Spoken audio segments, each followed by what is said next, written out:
Lynch is right animated there, and those Metro sets a number of TV productions filmed over there, like SWAT, Brooklyn Nine-Nine, American Ninja Warrior, Hacks, Bel Air, and St. Denis Medical, just to name a few. But get ready right now to take a trip to Skull Island. Here's Peter Jackson.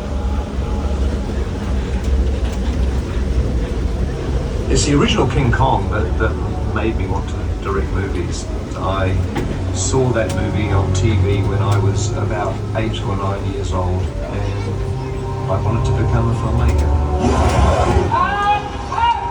I like films that just take you away from your real life and sweep you up an adventure. And to me, Kong literally does that. I mean, you're on board the ship, you're sailing to the Lost Island, you're encountering monsters and creatures from, prehistoric times. So I was thrilled when Universal invited me back to Skull Island. And it's great to have you along for the ride. All right, everyone, please remain seated. Hold on to your belongings and hold on to take a trip to Skull Island. Folk. Nobody's lived here for hundreds of years. 100 foot high. Why'd they build the wall?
Make some noise for King Kong 360.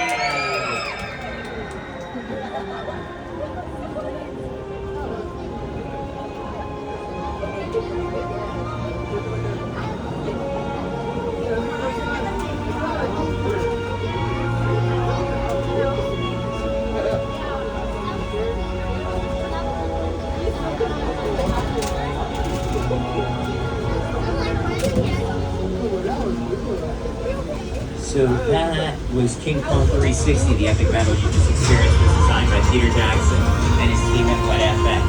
Computer-generated imagery and visual effects have been important tools in movie making for many years and have helped build the world with some of your favorite Universal pictures, from sci-fi to fantasy to action films and more. As you can see, some great examples on your monitors there.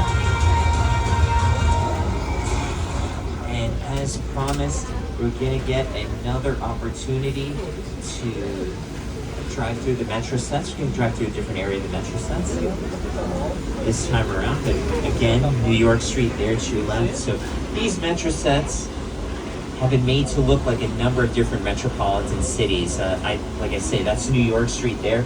There's a new show that's going to stream on Amazon Prime called Spider Noir, starring Nicolas Cage. They filmed some scenes here in the Metro sets. last year, and they made the Metro sets look like 1930s New York. Fans of the show A Man on the Inside, which streams on Netflix, starring Ted Danson, you'll be happy to know that they filmed here for that show, and that show is set in San Francisco, so they made these Metro sets look like San Francisco. And they can be made to look like London, downtown LA, Chicago. A great example of that is in the movie Blues Brothers. When the Pinto fell and you saw it land and make this big hole in the street, that was on the back lot. You dropped it from a crane. You dig like that in Chicago, When people ask me, all of the movies I've ever done, what is the most satisfying and the most fun, I've got to say Blues Brothers. We got to sing, we got to dance, got to drive, and train with the best stunt people in the world, and got to be an actor and a writer. So it was a good piece of work. Danny called John America's Guest because just he walk into anybody's house. During the shooting of the movie, John was missing, we couldn't find him. Danny went off looking for him, saw a light on in his one house, and knocked on the door. I said, sir, we're doing a movie down here, we're looking for one of our actors. Oh, John, yeah, he's on my couch. He came in, he had a snack a couple hours ago, he's sleeping. He was America's Guest. I mean, literally that. Here to your right, you'll see a mural that was created by artist Tristan Eaton to commemorate the Universal Monsters. An instrumental part of the process of designing these murals was getting to go to the Universal Archive.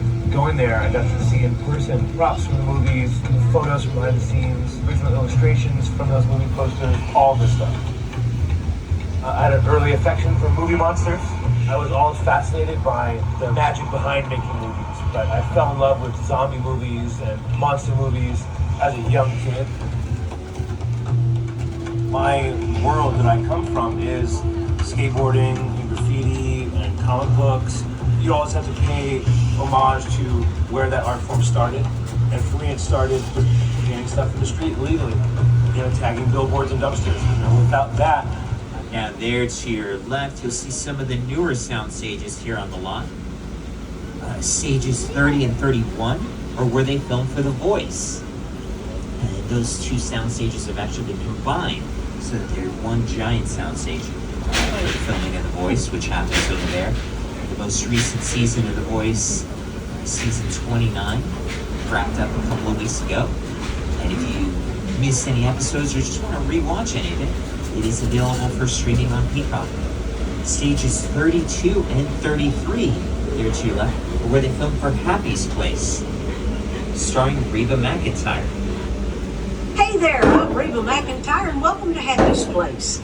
We shoot our heartfelt comedy right here on Universal Lot.